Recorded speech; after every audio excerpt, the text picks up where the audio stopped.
business. All right, so the business of football is a whole series of analogies about how football relates to the business world and how we can use it to translate and figure out solutions to the problems that we have in our business lives because of things that players do. And it starts with the football is the customer. We may not realize it, but we all know this. When I was a football player, I was a running back. I'm like, hey, put the customer in my hands. Let me carry the customer. I can move the customer forward. I can get the customer where the customer wants to go. Well, the coach is saying, are you going to fumble the customer? Because if you fumble the customer, we have to drop everything we're doing. We've got to go recover that customer. They've got to trust that I know what I'm doing and that I have the customer's best interest at heart. The other team, the customer is not loyal to us. So sometimes we think we have such a great relationship with the customer that if we did fumble the customer is still going to stay with us. The customer will not try to come back to the team that fumbled it. The customer is willing to go with whatever team is out there.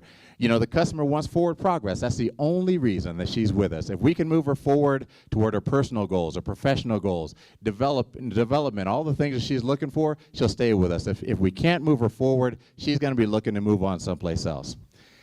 Advancing the customer's goals is a team sport. It takes a lot of people to keep the customer moving forward. And sometimes we can start to get selfish and we can think, I'm the one who's got to help this customer. No, everybody has a role to play, and we have to respect everyone's role. When you start to freelance, it kills the whole process. When somebody in the process, somebody on the team decides, I don't like the way the team is dealing with this customer. I'm going to handle this myself. I'm going to do it all myself. I'm going to abandon the plan. It creates chaos, and it's not good for the customer.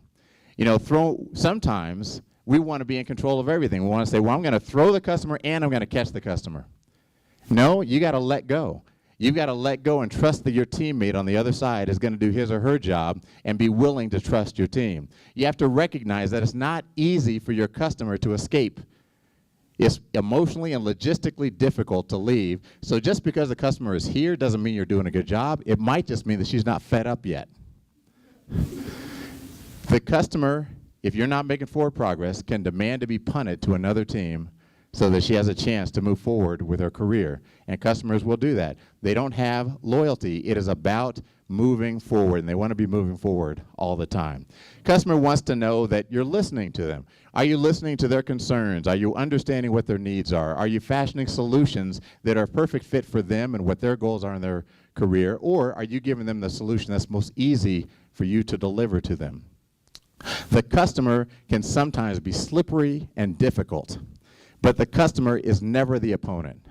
Customers can be demanding. They can be unappreciative. They can be a lot of things that make you look at them and think, gosh, this is the enemy every day, but they're never the opponent.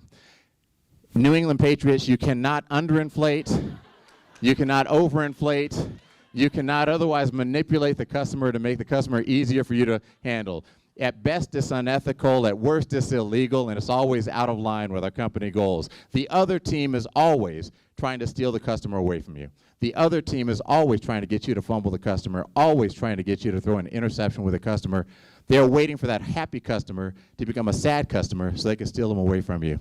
When you make mistakes, it's not you who suffers, the customer suffers. Customer's trying to move forward. You just got the customer a 5-yard penalty. You just got the customer a 15-yard penalty. The customer is now 15 yards farther from her goals.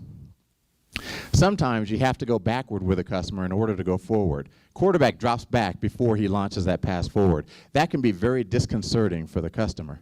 Unless you are communicating well, unless you're explaining to them what's going to happen, they feel like, oh my gosh, what's going on? I'm moving backward. You have to communicate well. And the customer gives us our opportunities to show our greatness. Without the customer, we're just running around on the field doing random things. The customer allows us to make great catches, great tackles, great passes, allows us to just deliver our greatest performances. And it's not about the last play. Your customers, they like what you did for them, but they don't care that much about what you did for them. They care about, are you focused on their future? Are you helping them get to where they're trying to go as they move forward?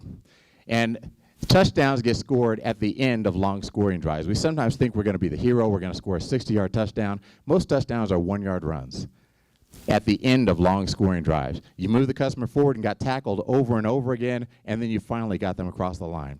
So I told this today to illustrate the power of analogy. We spend most of our lives living in our logical left brain side, You drive home from work, you have no memory of what happened on the drive because your logical side handled it. But analogies allow us to connect our creative side to our logical side. And the football as a customer, I hope, has kind of showed you how that is. And so we have business challenges that we all face every day. And we tend to try to solve them in the same way all the time because we're trying to solve them with our logical brains. If we can learn to connect our creativity to our logical side, now we come up with new solutions to our existing problems and we approach them in a completely different way. Thank you very much.